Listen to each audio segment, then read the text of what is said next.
தேட்டர்ஸ்ல நேற்று ரிலீஸ் ஆன karate kit legends, ராஜபுத்திரன், ஜின் தி bed இந்த 3 படங்களும் எப்படி இருக்குன்னு இப்போ பார்த்துடலாம்.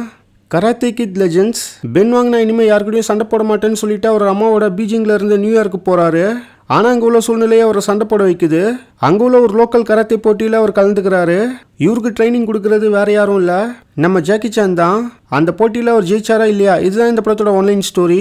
எனக்கு இந்த படம் ஒரு டீசென்ட் வாட்சான மூவியாக இருந்தது. ஜாக்கி சான் இந்த படத்தில் ரொம்ப கம்மியான ரன் டைமில் தான் வருவார். குறிப்பாக சொல்லணும்னா ஃபர்ஸ்ட் ஹாஃப்லலாம் ஒரு மொத்தமாக 2 நிமிஷம் தான் வருவார். செகண்ட் ஹாஃபில் தான் ஜாக்கி சான் அந்த பையனுக்கு ட்ரைனிங் கொடுக்குற மாதிரி காட்டுவாங்க. பென் வாங்கோட பெர்ஃபார்மன்ஸ் நல்லா இருந்தது. ஃபைட் சீன்ஸ்லாம் கலக்கிட்டாரு. இந்த படத்தோட ரன் டைம் 1 hour 30 minutes தான். ஸோ படம் பெருசாக எங்கேயும் போர் அடிக்கல. அங்கங்கே வர சில காமெடி ஸ்டேட்டில் ஒர்க் ஆச்சு. இந்த படம் ஃபுல்லாகவே ப்ரிடிக்டபிளாக தான் இருக்கும். ஏற்கனவே இதே மாதிரியான ஸ்டோரியில் எக்கச்சக்கமான படங்கள் நம்ம பார்த்தாச்சு. இதில் புதுசாக இங்கே எதையும் ட்ரை பண்ணலை. 2010 வந்த கராத்தே கிட்ல ரன் டைமும் 2 hours 20 minutes கிட்ட, ஜாக்கி சானோட ஸ்க்ரீன் டைமும் அதிகம். ஆனால் இதில் இவங்க இது ரெண்டுமே கம்மி பண்ணது ஒரு மைனஸாக தான் நான் பார்த்தேன். ஓவராலாக ஒன் டைம் பார்க்கக்கூடிய ஒரு டீசென்ட் வாட்சான மூவி தான் இந்த கராத்தே கிட் லெஜெண்ட்ஸ். தமிழ் டப்பிங்கோட இருக்கு, ட்ரை பண்ணி பாருங்க. ராஜபுத்திரன், இல்லீகல் மணியை வில்லன் கிட்ட இருந்து வாங்கி வேற ஒருத்தர்கிட்ட கொண்டு போய் சேர்க்கணும். இந்த வேலையை தான் ஹீரோ வெற்றி பார்ப்பாரு.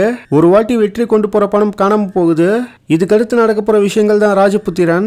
எனக்கு இந்த படம் அவ்வளோ ஒர்க் ஆகல. இந்த படத்தோட ஸ்டோரி, ஸ்கிரீன் பிளே ரெண்டுமே அவுடேட்டடா இருந்தது. ஸ்டோரி 90sல நடக்கிற மாதிரி காட்டுவாங்க. பட் எந்த ஒரு இடத்துலயுமே 90sக்கான அந்த வைபை இந்த படம் கொடுக்கல. ஹீரோயினோட பர்ஃபார்மன்ஸ் மட்டும் இந்த படத்துல நல்லா இருந்தது. ஓவராலா ஒரு பிலோ ஆவரேஜான படம் தான் இந்த ராஜபுத்திரன். ஜின் தி பெட், முகின் வெளிநாட்டில இருந்து இந்தியாவுக்கு வரப்போ ஒரு பொட்டியில ஜின்னை கொண்டு வராரு. ஆரம்பத்தில் அந்த ஜின் அவருக்கும் அவரோட ஃபேமிலிக்கும் நல்லது பண்ண மாதிரி தோணினாலும் போக போக கெட்டது பண்ற மாதிரி ஃபீல் ஆகுது. அதனால முகின் அந்த ஜின் பொட்டியை தூக்கி வெளியில போட்டுடுறாரு.